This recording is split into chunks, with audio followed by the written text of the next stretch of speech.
Haleluya, puji Tuhan.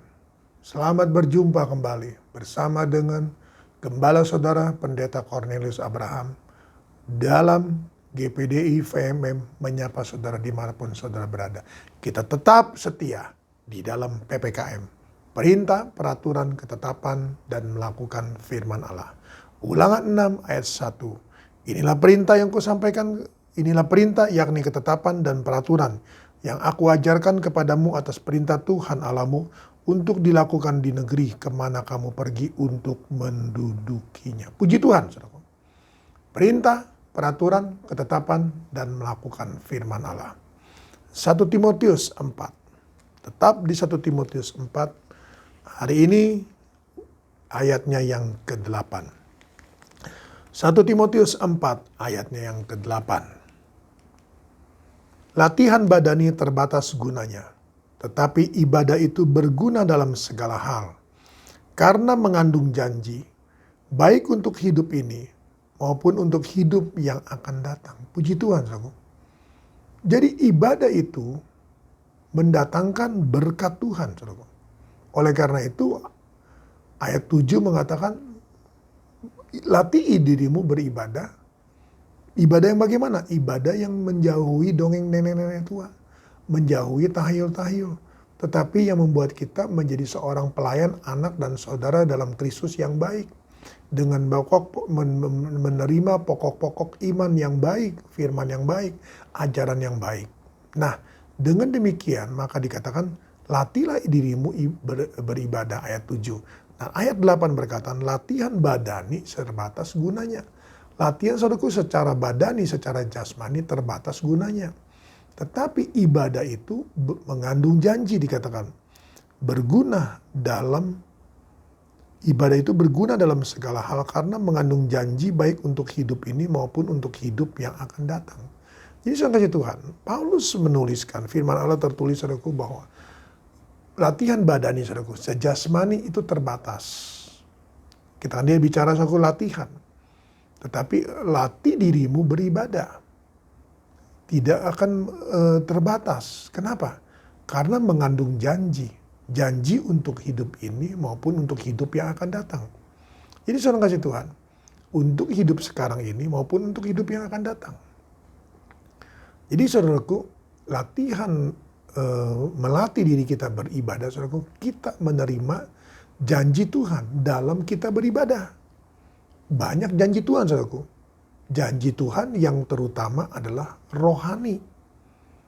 Yang bersifat rohani. Nah, dengan rohani itu maka kita akan bertumbuh dalam kerohanian kita. Kita tidak sama dengan yang lain. Kita berbeda.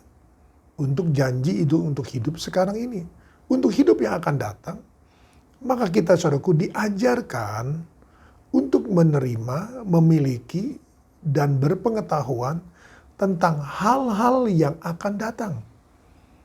Tentang apa yang akan terjadi di depan kita. Tentang apa yang akan digenapi dalam firman Allah di dalam kehidupan dunia ini.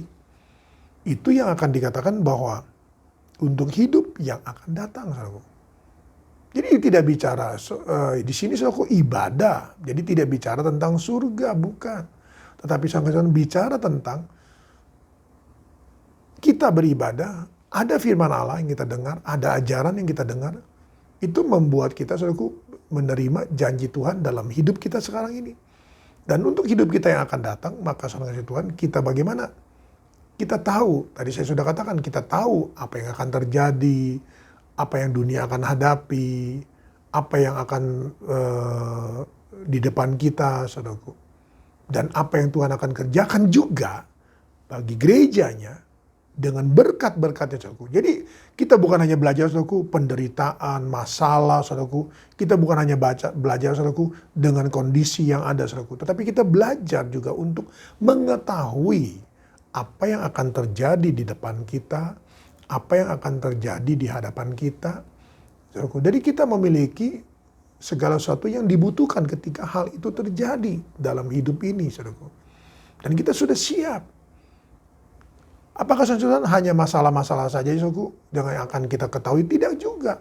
Ada janji Tuhan. Ada secupak gandum sedina, 3 cupak jelai sedina, tetapi jangan rusakkan minyak dan anggur. Ada kelangkaan gandum, ada kelangkaan kesukaran, ada kemahalan barang-barang. Tetapi Tuhan berkata, tidak akan dirusakkan bagi mereka yang memiliki minyak dan anggur, firman dan Roh Kudus. Mari saudaraku, prinsipnya hari ini, datang firman Tuhan inti kepada kita. Latihan badani terbatas gunanya, tetapi latihan ibadah mengandung janji, baik untuk hidup ini maupun untuk hidup esok dan esok hari. Tuhan memberkati kita. Kita datang pada Tuhan pada pagi hari ini. Dalam berkat nama Tuhan Yesus, kembali hamba-Mu datang padamu. Membawakan dan menyerahkan seluruh kawanan domba dalam tangan-Mu. Tuhan tolong agar kami boleh terus melatih diri kami beribadah. Karena ibadah itu mengandung janji. Baik untuk hidup sekarang ini, maupun untuk hidup esok hari, maupun untuk hidup minggu depan, maupun untuk hidup bulan depan, maupun untuk hidup tahun depan. Memang Tuhan banyak kami berpikir, banyak kami mengira bahwa itu tidak perlu kami ketahui. Tapi Tuhan, dengan adanya kami mengetahui tentang hal-hal tersebut, maka ketika hal itu terjadi, kami sudah Tuhan siap. Kami sudah mengerti, kami sudah tahu bahwa Allah sedang bekerja. Allah sedang menggenapi firman-Nya. Tuhan tolong kami semua, berikan hikmat kepada kami, Roh Kudus bekerja sama dengan kami, sehingga kami boleh mengerti dan memahami dan memiliki janji-janji Tuhan. Nama Tuhan dipuji, diagungkan, dimuliakan. Berkat-Mu Tuhan atas seluruh aktivitas kegiatan sidang jemaat-Mu sepanjang hari ini, baik mereka yang menjalankan Tuhan aktivitas secara rohani maupun aktivitas secara jasmani. Tuhan sediakan berkat pada waktu mereka tidur, rahmat-Mu yang baru setiap pagi, penyertaan Tuhan dalam Immanuel, dan Engkau juga adalah Allah yang berkuasa, yang menjalankan kehidupan kami semua dengan yang awal dan yang akhir. Dari pagi Tuhan sampai malam hari, setiap hari Engkau adalah Immanuel. Bersama dengan kami, Engkau juga adalah Alfa dan Omega. Berkat-Mu atas kami semua yang ada, berkat damai sejahtera sukacita menguasai hati dan pikiran kami. Dalam keluarga, dalam rumah tangga, dalam usaha dan pencarian pekerjaan kami. Dalam pelayanan kami semua yang ada. Dalam nama Tuhan Yesus Kristus, kami mengucap syukur. Haleluya. Amin. Tetap semangat, jangan kendor.